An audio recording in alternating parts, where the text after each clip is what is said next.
Hello guys, welcome back to Marvel finance. एक बहुत लंबे समय के बाद मैं एक फुल लेंथ वीडियो बनाने वाला हूँ क्योंकि शॉर्ट्स मेरे को बनाना थोड़ा इजी पड़ता है, ज़्यादा टाइम नहीं लगता। ये मेरा अभी एक्सपेरिमेंट है कि मैं फुल लेंथ वीडियो कर पाऊंगा कि नहीं।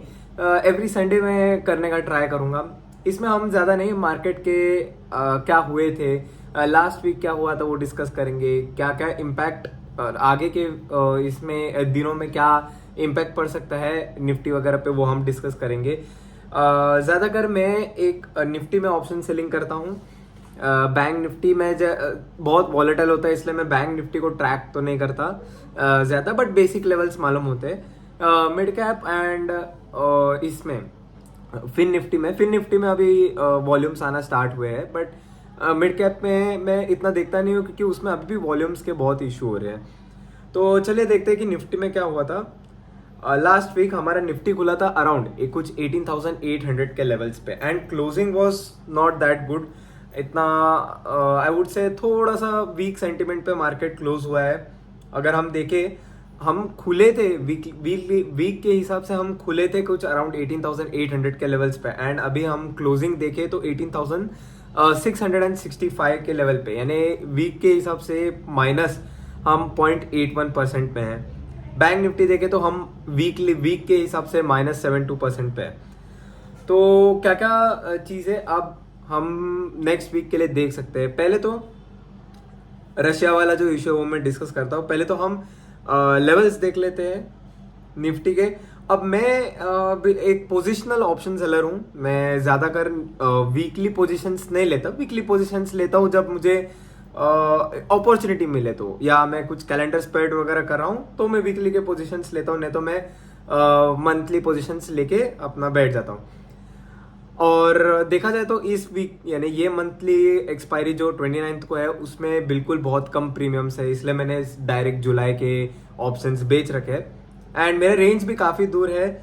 मैंने तो पहले 19,600 बेच के रखा था कॉल, अब मैं 19,400 मैंने सेल किया है, रोल डाउन किया है, उसमें प्रॉफिट बुक कर लिया।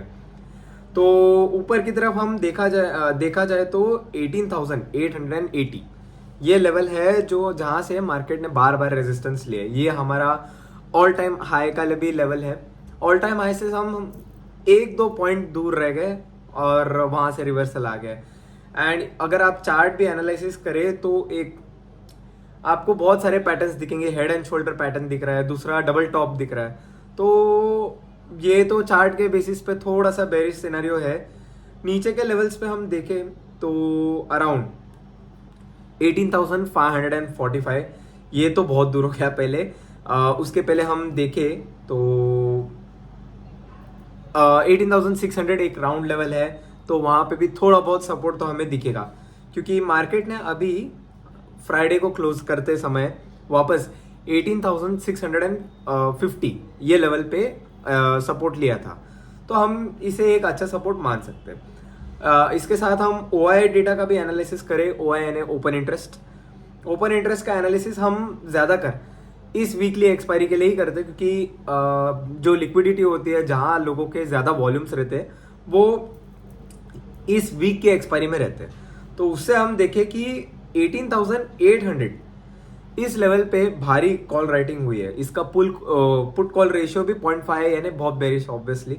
पुट में इनफैक्ट लोगों ने अपने कॉन्ट्रैक्ट्स क्लोज किए, यानी 18,800 के पुट्स जो होल्ड किए थे लोगों ने, वो लोग क्लोज कर रहे हैं। यानी अभी उनमें तो ऑब्वियसली उतना गट्स है रहेगा ही नहीं होल्ड करने के लिए।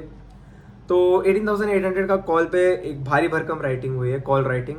एंड नीचे की तरफ आप देखें तो बहुत इनसिग्निफिकेंट पुट राइटिंग है। अगर मैं देखूं तो फिलहाल लोग 18,700 का स्ट्रैडल लेके चल रहे हैं, यानी कॉल एंड पुट इक्वली उन लोग सेल करके रखे। और नीचे की तरफ हम सपोर्ट देके OI डेटा के हिसाब से तो वो आ रहा है अराउंड 18,500 जैसा हमने पहले डिस्कस किया था। ओके, तो ये तो हुआ। तो चार्ट्स एंड इस पे OI डेटा पे हम देखें तो मार्केट्स का कंडीशन थोड़ा सा बेरिश तो है, बेरिश टू साइडवेज हम कंसिडर कर सकते हैं। एंड ऑब्वियसली इतने लॉन्ग स्ट्रेच हो गया था, बहुत टाइम से मार्केट कंटिन्यूसली ऊपर जा रहा था। इनफैक्ट अगर आप देखें तो फ्राइडे को फ्राइडे एंड थर्सडे को मार्केट ने क्या किया कि एक 50 मिनट के टाइम फ्रेम पे 200 डे का मूविंग एवरेज ब्रेक हुआ है, उसको रिटेस्ट करके नीचे आया है। तो ये थोड़ा सा रिस्की सिनेरियो हो सकता है। प्लस अभी आप देखें कि रशिया का भी एक न्यूज़ आया है जो सेंटिमेंट्स को और बिगाड़ेगा। यानी रशिया में आया है कि एक उनका प्राइवेट और मिलिशिया, जो प्राइवेट मर्सिनरी ग्रुप्स रहते हैं, उन्होंने रशिया के अगेंस्ट अभी मूवमेंट स्टार्ट कर दिया है। रशिया का कुछ साउथ ब्लॉक था, साउथ ब्लॉक के मिलिट्री बेसिस को उन्होंने कैप्चर किया। तो और अब ये सुनने में आया कि मूवमेंट उन लोग मॉस्को की तरफ बढ़ा रहे हैं। तो मंडे को तो इनफैक्ट रशिया के अपना मॉस्को के मेयर ने डिक्लेयर भी कर दिया कि it's a non working day, just a second, it's a non working day. But इसका अभी इम्पैक्ट कैसा पड़ सकता है? रशिया अगर आप देखें तो रशिया का मेजॉरिटी पैसा हम कमोडिटीज से जर्ज करते हैं, स्पेशली ऑयल। वहाँ के कमोडिटी, वहाँ के एक स्पेशल ग्रुप भी रहता है, ओलिगार्क्स कहते हैं इन्हें। तो ये सारा कुछ कंट्रोल करते हैं रशिया में, ऑयल। तो ये इशू के बाद अभी वापस ऑयल के प्राइसेस का शूटअप होना इज हाई पॉसिबिलिटी। एंड इससे हमें पहले बहुत प्रॉब्लम होता था।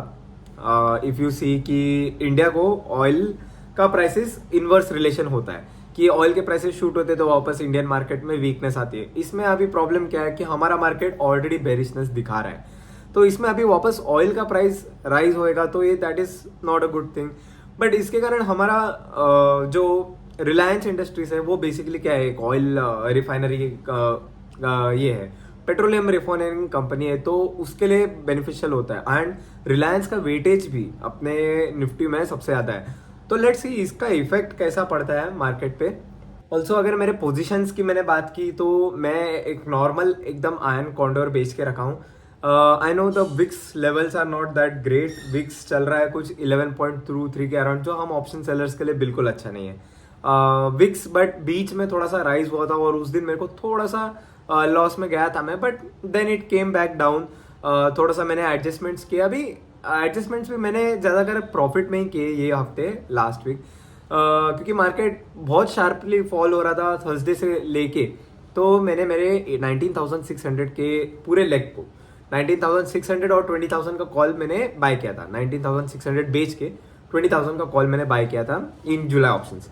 तो वो मैंने रोल डाउन किया और 19,400 पे आ गया हूँ। 19,400 का कॉल शॉर्ट किया और 19,700 का मैंने कॉल बाय किया।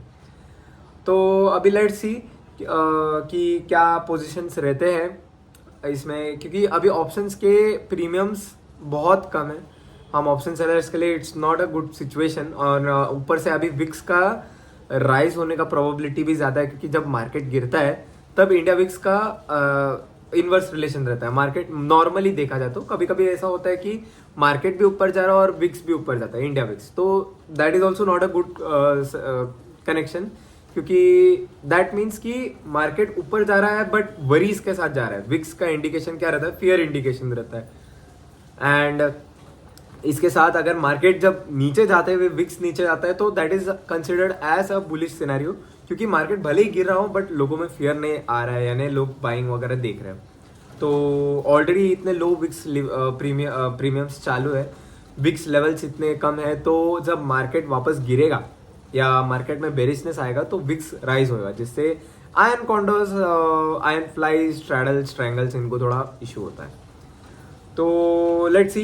हमारा डाउ जोन्स जो था अमेरिकन मार्केट्स, इनका भी क्लोजिंग ज़्यादा अच्छा नहीं है। नैस्डैक इनफैक्ट 1% से गिर गया है। अब ऑब्वियसली अब मेरे हिसाब से तो AI बेस्ड थोड़ा मोमेंटम आएगा। एंड द थिंग इज कि जब बुल मार्केट रहता है, तो जब मार्केट्स ऊपर जा रहे रहते हैं, इनके करेक्शंस भी बहुत ज़बरदस्त आते हैं। तो अभी आप देखिए कंपनीज जैसे कि अपने टेस्ला हो गया, फिर टेस्ला, एप्पल, फिर एनवीडिया, ये सारे कंपनीज बहुत राइज किए थे इन लास्ट 2 वीक्स। पिछले 2 वीक में बहुत उनका एक अच्छा राइज हुआ था, देखा। तो ऑब्वियसली प्रॉफिट बुकिंग थोड़ा सा एक्सपेक्टेड रहता है, तो उससे हमारे इंडियन मार्केट्स में भी थोड़ा सा प्रेशर तो आएगा। ऑलरेडी हमारे इंडियन IT सेक्टर थोड़ा कम चल रहा है। इन्फोसिस आप देखें तो मूव ही नहीं होता है, मेरा इन्फोसिस में है बट डिस्क्लेमर मेरा इन्फोसिस में है, बट इन्फोसिस डजंट मूव। फिर दूसरा है कि हमारे mid cap IT and small cap IT इसमें थोड़ा सा मूवमेंट है। तो दैट इज इट गाइस, कि देखते हैं कि क्या कैसा मोमेंटम रहता है अभी next week. This was just my first video, थोड़ा सा बेयर कीजिए। मैं ज़्यादा एडिटिंग वगैरह में भरोसा नहीं रखता, क्योंकि नहीं तो इट बिकम्स क्वाइट मोनोटोनस, क्या बार बार एडिटिंग करने बैठो, फिर बाद में video banana. It's already video banana is but I like it, क्योंकि मुझे मार्केट्स के बारे में डिस्कस करने के लिए कोई तो ऑडियंस मिल जाता है, जो सुने नहीं सुने तो भी चलता है, मुझे कोई फर्क नहीं पड़ता। क्योंकि मेरे को जो है मेरे दोस्त वगैरह वो ज़्यादा कुछ इंटरेस्टेड नहीं रहता मार्केट में, तो मैं अभी इनफैक्ट बात वगैरह किससे करूँ about the market. So it's just कि मैं वीडियो बना देता हूँ, हाँ जिसको अच्छा लगे वो सुन ले। तो let's see, thank you so much, have a great week. Let's hope कि निफ्टी स्टेबलाइजेस नेक्स्ट वीक में, एंड ज़्यादा नेगेटिविटी ना हो रशिया के कारण। Okay, thank you so much.